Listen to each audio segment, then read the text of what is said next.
Hope and Shadows, Chapter 13, Bliss, by Stephen Little.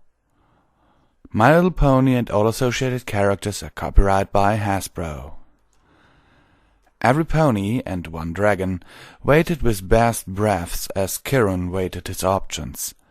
To know or not to know was a particular question in front of him at the moment. What could have been so bad that I would voluntarily wipe my own memory? He asked himself. Whatever it was, I'm sure I had a good reason for it. You're right. Best to leave things alone and move on. Another portion of his mind spoke up.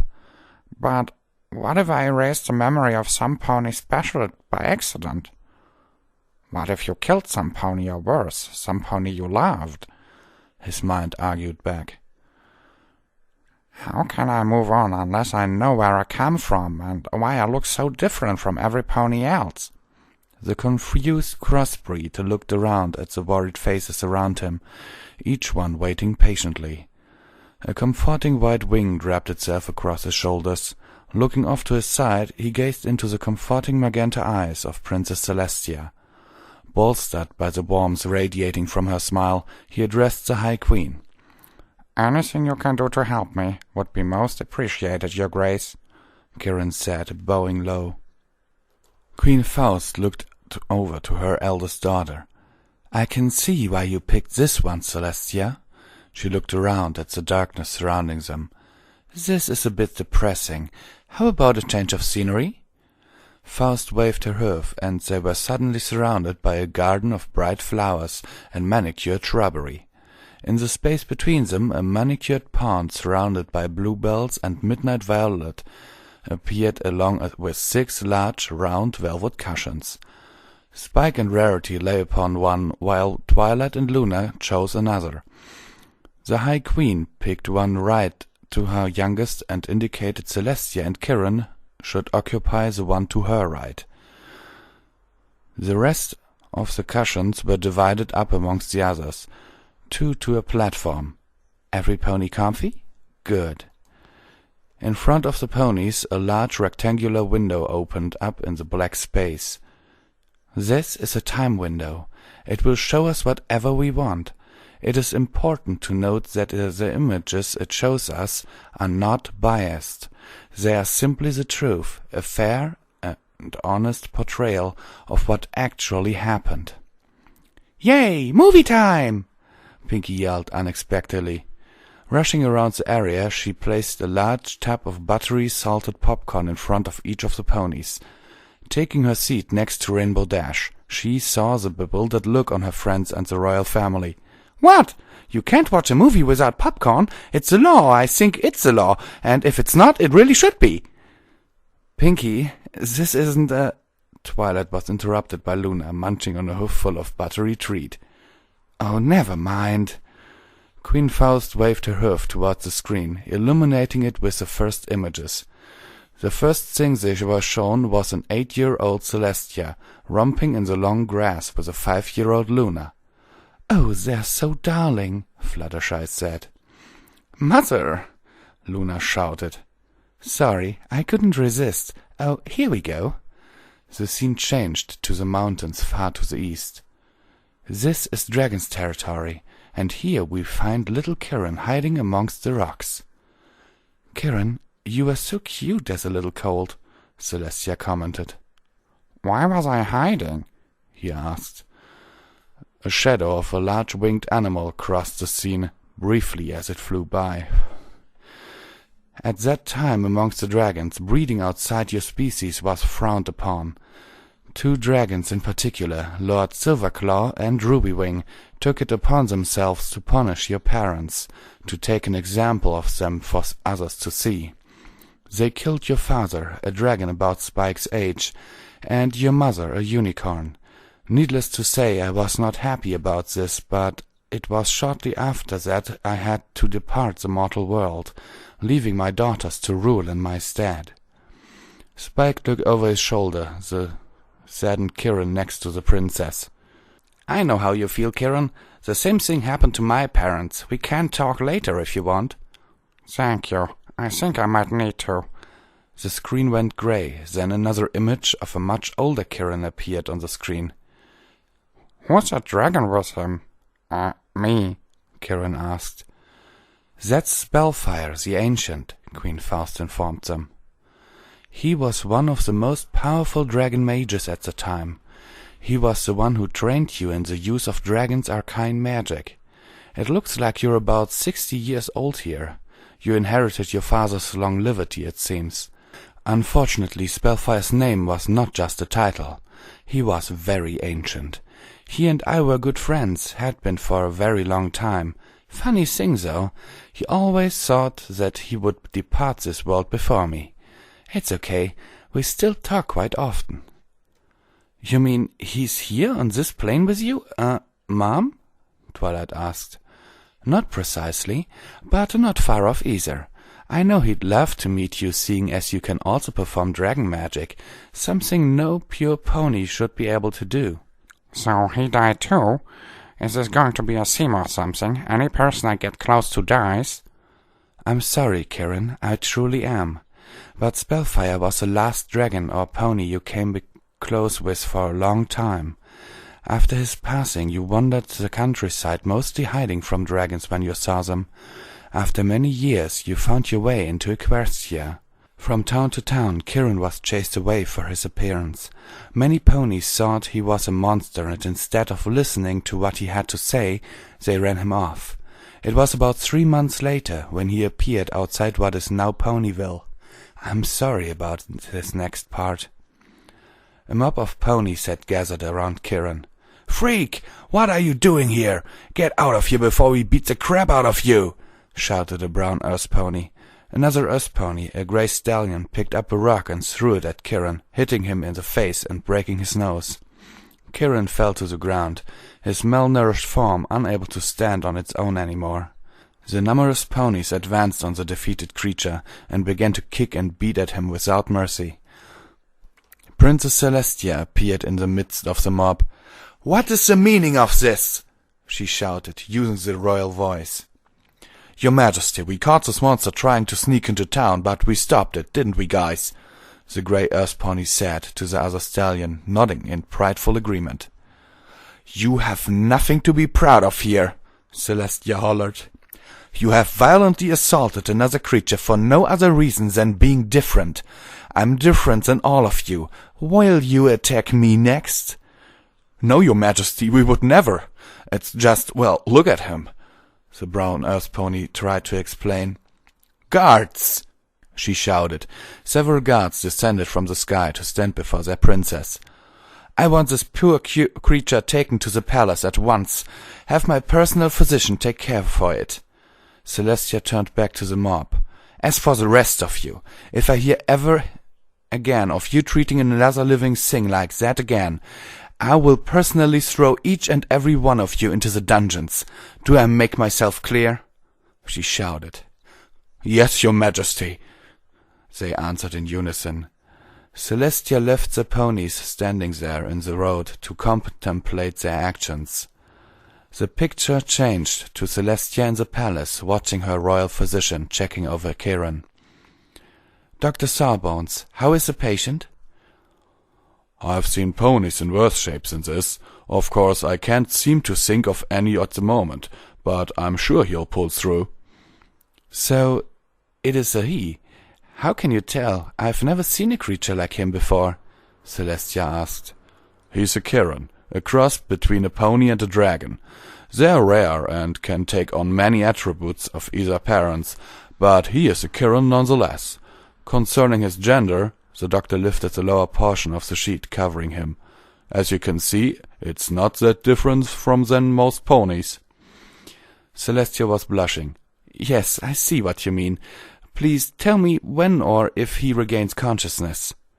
Celestia turned to walk away when a claw shot out and grabbed her by the left front leg.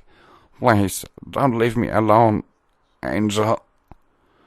Kirin's claw fell from her, hanging motionless from the bed. "He's unconscious again," Sawbones explained. "Doctor, on second thought, I'll be staying here with him. Send for my sister. I will ask her to see to matters of court today," Celestia said. "Are you sure, your highness?" Sawbones asked. "Yes, he deserves a friendly face here to greet him when he awakes. Please, go ask a guard to carry out my wishes." The scene changes again to see Kiran waking up in the hospital wing of the palace. "Oh, my head, where's the guy that ran me over with his wagon?" "Good afternoon. It's good to see you are still with us," Celestia said. "And who are you? Come to make fun of me too? Look, I know no one wants me around, so I'll just leave. You don't have to say anything." Kiran got up and tried to walk out the door, but his legs would not hold him up. Had Celestia not rushed to support his weight, he would be sprawled on the ground. Celestia pushed him back onto bed. Most civilized ponies would introduce themselves to the pony that saved their life before insulting them and storming out of their home. "My name is Kiran, and in case you haven't noticed, I'm not exactly a pony." "Hello, Kiran. My name is Princess Celestia. I am the co-ruler of Equestria. Trust me, I did notice, and since you are half pony, you could at least act half civilized." "I suppose so. So I guess I have you to thank for saving from those, individuals," Kiran said, looking away from the princess. "So, yeah, thanks, Celestia. I owe you one. Now, if you'll excuse me, I should be going." Celestia sat there and watched the Kiran hop up out of bed and fell flat on his face. "Guards!" 2 guards were promptly in attendance. "Take Kiran here to my private dining room. He could use some food. I need to speak with Luna." When she passed Kiran, she knelt down to face him. "And that's Princess Celestia to you." As Celestia walked out the door, Kiran couldn't resist but get in a parting shot. "I'm sorry, Princess Celestia, but I must say you have got the nicest flank I've seen in a while," Kiran said, a huge smile on his face. The ethereal dreamscape erupted with laughter. "I'm sorry, Tia, but that was just too funny. I remember the day you told me about that. You were so mad," Luna said, trying to control her laughter. "Poor Kiran. I do believe I broke the poor thing," Queen Faust said. Kiran lay there, looking at the window, his mouth hanging open in disbelief. "I fear this next part might actually damage the unfortunate thing further." "Mother, please, can't we skip over this?" Celestia asked. "But daughter, don't you want Kiran to remember who he is? Would you deprive him of the complete knowledge of his history?" the queen asked. "It's okay, Princess," Kiran said. "It can't possibly get worse than that." "On that note, let's get back to it," the High Queen said. It wasn't long after this incident that Kiran set up a residence inside the Every Forest. The home still exists to this day. I believe your friend Sakura uses it. Celestia took it upon herself to visit Kiran as often as she could to make sure he was fitting in okay. When she found out that he had an aptitude for magic, she took him under her wing and began teaching him the ethereal magic practiced by unicorns. When they weren't practicing magic, they were practicing pranks. Mostly these pranks would be played on each other, but more often than not, the palace guards or Luna were the target. Days turned to weeks, then months and years, and as you can imagine, things between Kiran and Celestia changed. The scene changed to Celestia's bedroom chamber. Celestia fell onto her bed, with Kiran lying atop her, both of them kissing the other passionately. She rolled, carrying Kiran with her until both of them were on their sides, facing each other. Kiran ran a claw down her back, lightly scratching the skin as he went. His other claw traced the outline of the cutie mark on her flank. Celestia stretched out her neck and arched her back in pleasure. Kiran ran his tongue down the length of her neck and nibbled at her nape. "Oh, Kiran, you know exactly how to touch me," Celestia moaned. "Of course I do, and I know how much you love it," he said. Celestia rolled over, pinning the dragon pony crossbreed under her. "Okay, that's enough teasing from you. After dealing with those pompous nobles all day, I've really needed this." The princess looked down between her legs, smiling at what she saw beneath her. "I've been looking forward to this all day," Celestia pushed herself down his body, gasping loudly. "Okay, moving forward. I'm sure we all know what happened," the High Queen said. The next scene appeared. Kiran and Celestia were laying in bed under the covers, panting from exhaustion. Kiran rolled over to face his lover. "Celestia, what are the nobles going to say when they eventually find out about us? I know they don't like me along with half the other ponies in town, and I definitely know they'd hate the idea of you taking me to your bed. To be honest, I'm a little frightened." Celestia hugged her lover tightly. "As long as I'm Princess of Equestria, I will never let anyone hurt you, and I will always be there for you." Kiran blushed so hard, Celestia could feel the heat radiating off him. "Mother, I think you really did break him." I did not do that," Kiran stammered out. "I assure you, you did, and it's nothing to be ashamed about," Celestia said, comforting. "And for a while it went on like that," Faust said. "You and my daughter were very much in love. It had been many months since Celestia had made those promises in retrospect she should not have made. An urgent letter came to the palace indicating that Celestia and Luna were needed in the Griffin Kingdom to attend a mysterious illness that had befallen the king. You had assured Celestia that you would be fine on your own for a while. She and Luna left on the 3-week journey to Griffin territory and yet left you for your home in the forest. That is when they came for you." "Who came for me?" "The nobles and ponies in the outlying villages and towns. They were led by a Pegasus by the name of Proudwing. I'm sorry, Kiran. I do not have the heart to show you what they did. It was just too horrible. To this day I cannot believe that my kind could do such a thing. I will skip to the aftermath. They had left you for dead. Your left wing and right leg were horribly mangled, and everything from your neck down had been burned badly. They wanted your head and face untouched, so that your body could be easily identified. Please do not take this the wrong way, but they made a mistake when they left you alive on that day. They signed their own death warrants. You crawled out of your home and made your way into the darkest part of the forest. The scene on the window became one of darkness and nightmares. "Where were you, Celestia? Why didn't you stop them?" Kiran cried out through the pain eating away at his disfigured form. "If it's a monster they want, then I'll give them a monster to fear." You slowly but surely began replacing your damaged body parts by transmuting the limbs and skin from other creatures in the forest.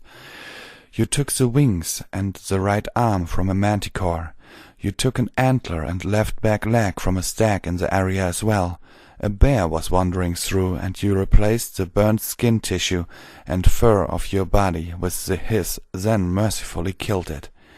The pain was more bearable for you now, and stretching your new wings you took off towards dragon territory to settle a score with 2 specific dragons.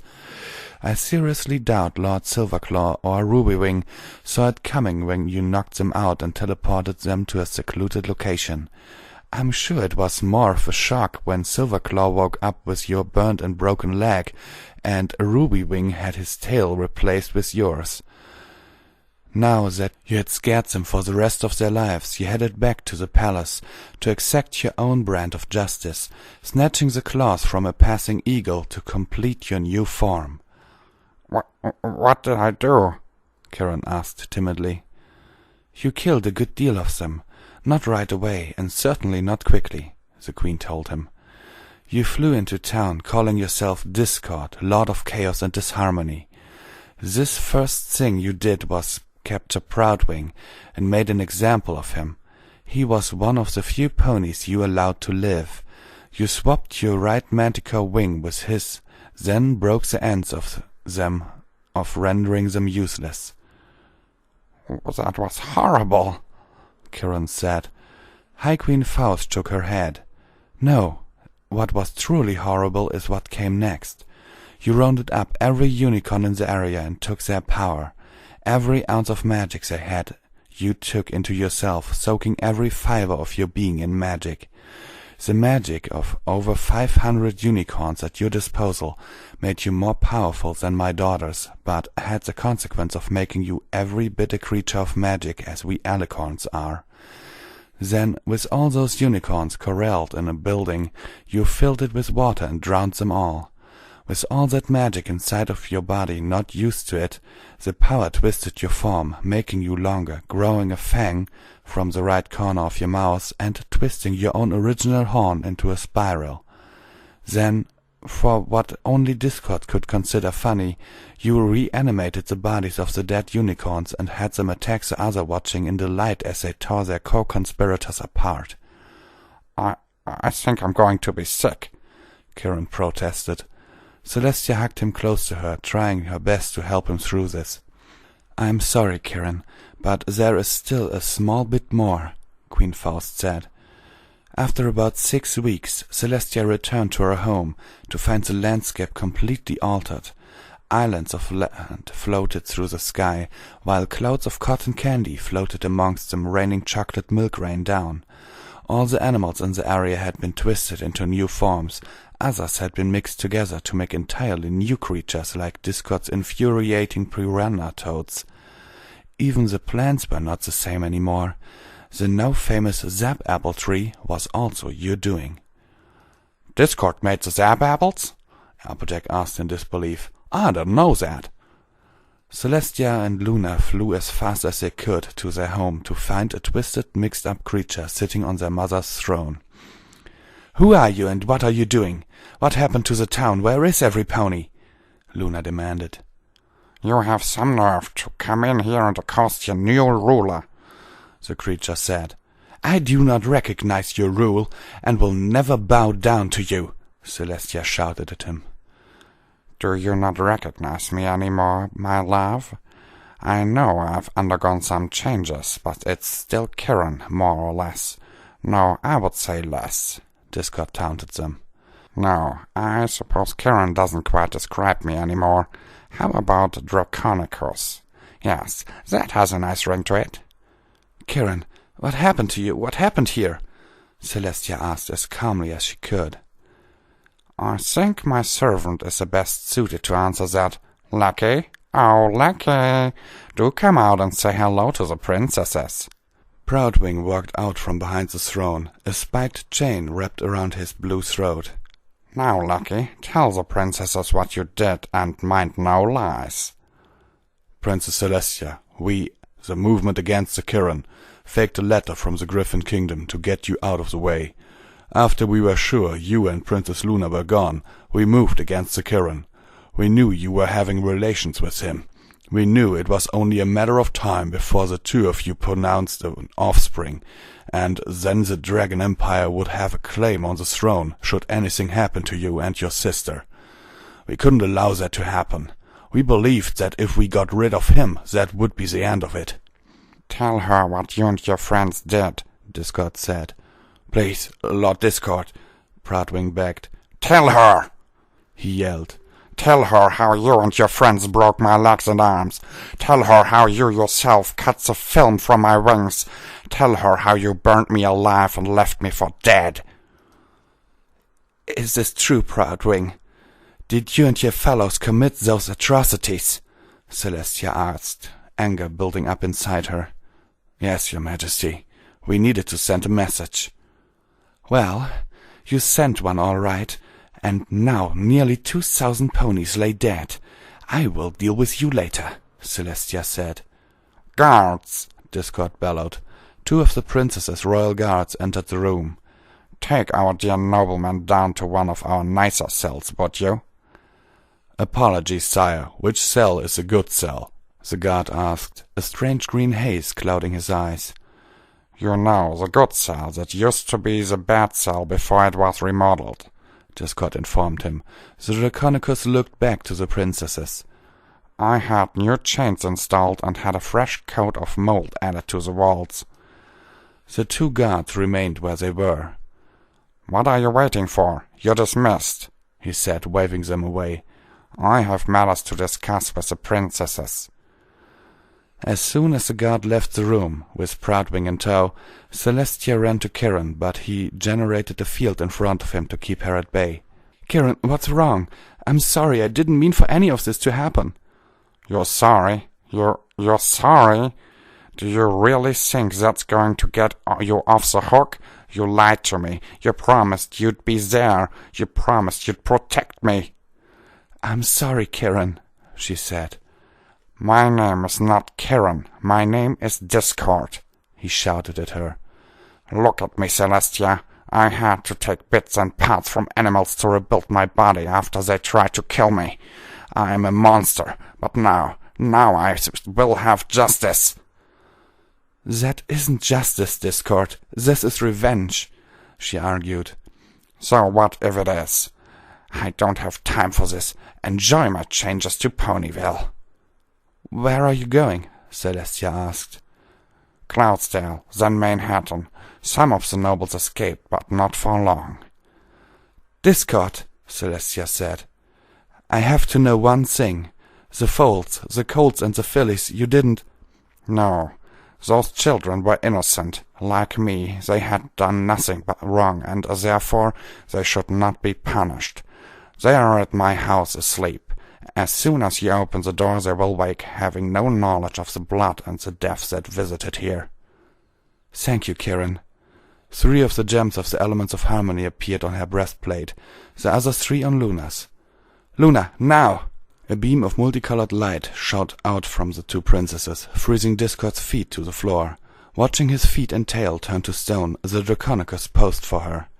If he was going to be a statue, he would be a magnificent one. I did all of that?" Kieran asked in disbelief. "I think I'm going to be sick again. I'm a monster. I should be put back in that statue before I hurt any pony." "No, Kieran," Luna said. Even before he wiped his memory, Discord was changing. He was more clear-minded and not as random or chaotic as he used to be. "What happened to Proudwing after I sealed in stone?" Kieran asked. The window changed, and Kieran was shown a large courtroom in the palace, where crowds of angry ponies were looking at the middle of the room, at the stand where stood a battered and bruised light blue Pegasus with a broken manticore wing. Looking down from a large judge's table was Princess Celestia and Princess Luna. "Proudwing, what you have done is beyond treacherous," Princess Celestia said in an icy tone. "Betraying your country and the attempted brutal murder of my royal consort." "Princess, please," pleaded Proudwing. I was only doing what I thought was best for the country. I didn't mean for any of this to happen." "Still thy tongue, traitor!" Luna shouted in a similar icy tone. "I don't think there's any room for doubt when I say this, Proudwing," Princess Celestia announced. "For your actions against the Kieran and for betraying Equestria, you are to be stripped of your title, your property, house, and all your holdings. As a further punishment, you will also dig graves for all the ponies that died because of your group's actions." Proudwing's jaws dropped open upon hearing this. But there are so many ponies dead." "Enough!" shouted the White Alicorn, her voice echoing throughout the courtroom. "When you are done with those graves, you shall be banished from Equestria and be never known as our country's most notorious traitor." But I didn't mean to do this, I swear it." "Try telling that to my wife, you bastard!" shouted a stallion from the audience. "She died because she believed your lies, and thanks to your actions all of Ponyville is destroyed." Ponies started to argue and agreed with the stallion, while calling Proudwing various insults. The crowd of condemned ponies standing in the middle of the courtroom shouted back, trying to defend their stance. "Be still!" shouted Princess Luna, causing the crowd of condemned ponies to quiet down and look at her. "We are not finished yet. You ponies are a disgrace to Equestria. You ganged up on a single creature and tried to kill him for your own selfish desires. All those who helped Proudwing and somehow escaped Discord's wrath shall be banished from Equestria as well." The crowd looked in disbelief upon hearing this statement. "But what about the foals?" asked the mayor. Those who weren't involved in this treachery shall be allowed to raise them, Princess Luna said. We shall call forward relatives of the foals or members of the community to raise them if we must. Princess Celestia looked at the crowd with a cold stare. I expect all of you to pack your possessions and be ready to leave Equestria in 1 month. She banged the gavel.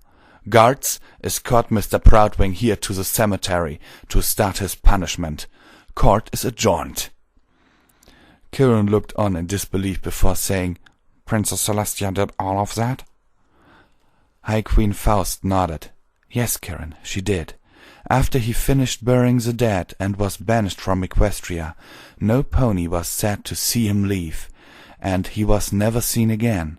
When he died and came before me to face my judgment, I could not forgive him for what he had done. He and all of his followers are spending eternity in the underworld. So what now? Kirin asked. You were encased in stone for a bit over 1,000 years, in which many, many things happened. The capital was moved to Canterlot after an incident between my daughters. The ruin of Ponyville were reclaimed by the Everfree Forest, only to be resettled by Applejack's ancestors. Shortly thereafter, a new town of Ponyville was founded and grew to what it is today. After the power of the elements of harmony passed from my daughters to the new bearers, you were freed from the prison only to be defeated by Twilight and her friends, but instead of a stone statue, Twilight sent you somewhere more, shall we say, inventive. The screen in front of them shifted images again, to show a world with a checkboard ground and a green sky filled with pink clouds. Floating amongst the clouds were winged toasters flying in formation towards a sunrise that could quite make it over the horizon. Discord sat at his throne, amidst the chaos. I'm so bored. Chaos isn't as much fun without any pony to share it with, or inflict it on, as the case may be. The Draconicus turned in his chair to a picture of Princess Celestia in a gold frame. You always understood the importance of a little chaos every now and then. Discord sighed heavily and left his throne. A mirror floating next to him. Instead of his reflection, the mirror showed him that which he desired most, the alabaster princess he loved for so many years. You still love her, don't you? A voice from the Nether asked him. Odd. I've been here for years and thought that I was the only one here. Who might you be, strange and mysterious voice? A white alicorn landed in front of the Draconicus. Consider me a concerned yet a biased party. Ah, Queen Faust, your daughter told me a lie about you. What do you want? I have a proposition for you, Discord. One I think might interest you, she told him.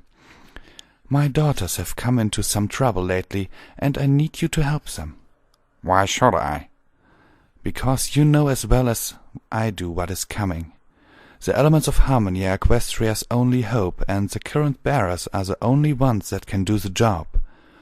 I've seen it, but what can I do? He asked. I can temporarily give you the power to act on my behalf. You can restore Luna's immortality and connect the others to that gift as well. You will have the power to go between realms at will, though I would not recommend doing it too much. If you can do this, why not do it yourself? He asked. I am forbidden from interfering directly, but nothing was said about acting through another, she said. Okay, if I do this favor for you, what's in it for me? Discord asked, shining his claws against his chest. You get another chance to make things right between you and Celestia, she told him. Isn't that what you've always wanted? A chance to turn back the clock, to take back the things you said, the hurt you caused? Yes, more than anything. Then go. Be an instrument of my will, and do right by the ponies of Equestria.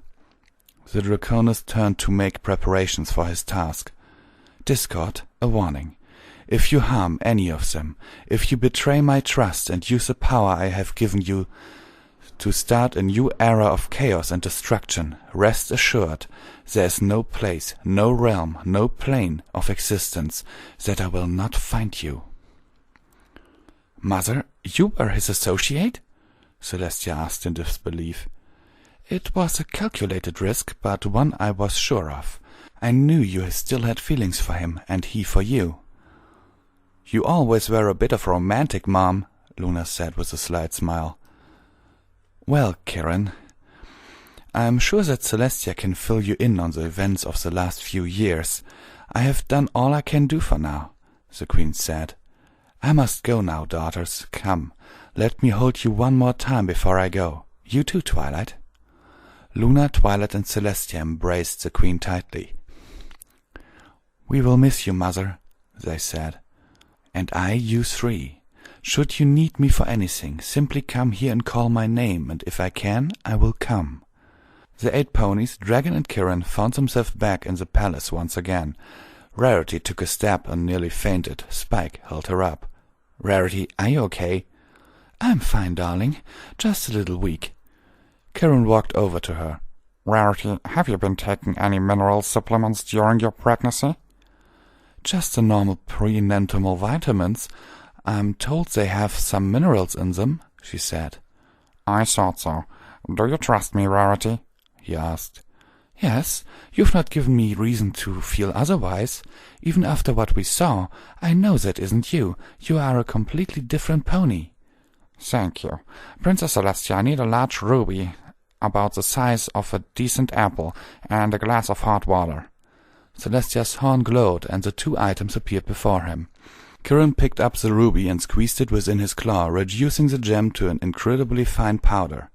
He mixed it in with the water and handed the glass to Spike. Spike, heat up one of your claws and mull the mixture with it. It will help the ruby powder to dissolve better. Spike breathed fire on one of his claws and doused it in the glass, causing it to steam and bubble. The glass appeared as if it contained a deep red fruit juice. So I just drink it? Rarity asked. Kirin nodded. Rarity took an experimental sip of the liquid, her face lighting up. It tastes like strawberries, my favorite. Rarity quickly drained every drop from the glass, feeling instantly better. The baby is draining minerals from you, Rarity. You need to drink a glass of that every day, or whenever you feel weak. You can use a mix of gems, but a ruby has the highest concentration of the minerals you need. Spike, you should be able to crush the gem to powder, but if you have trouble, let me know, Kirin informed them. Speaking of which, where I'm going to stay now? I can't kick Sakura out of my old home, and this castle belongs to the princesses. You will be staying with me, Celestia said, interrupting him. I mean, not with me, but here at the castle, in your room. During the day I will hold court in Canterlot, but days when I am not needed and evenings I will spend here. I'm sure there are enough rooms for you to have one of your own. Luna, if it's not too much trouble, could you and Twilight stay here with the children as well?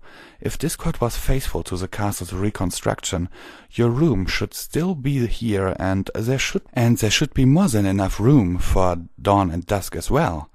After visiting with Mother, I think it would be nice to have the family under one roof again. Luna looked to her wife, who smiled and nodded. We'd like it very much, Tia, thank you. Come on, Twilight, let me show you our room. Luna led her off down the hall towards the residence wing, followed by Celestia, Kirin, and the others. They entered a large 2-story circular room. Climbing the stairs, Luna pointed across the hall. See the large wooden door across the way with the sun emblazoned on it? That's Tia's room.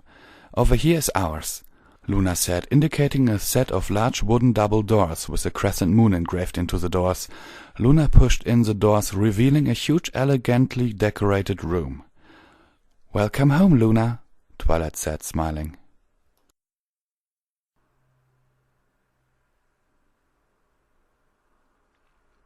Okay, every pony, I really liked this one. But really, I never had expected I'd pity Discord once. But in this chapter, seriously, after really hearing his story, or better reading it, oh my god! Poor Kirin! Damn it! Damn Proudwing! Sincerely yours, Visual Pony. Stay tuned for the next one. I will read it now.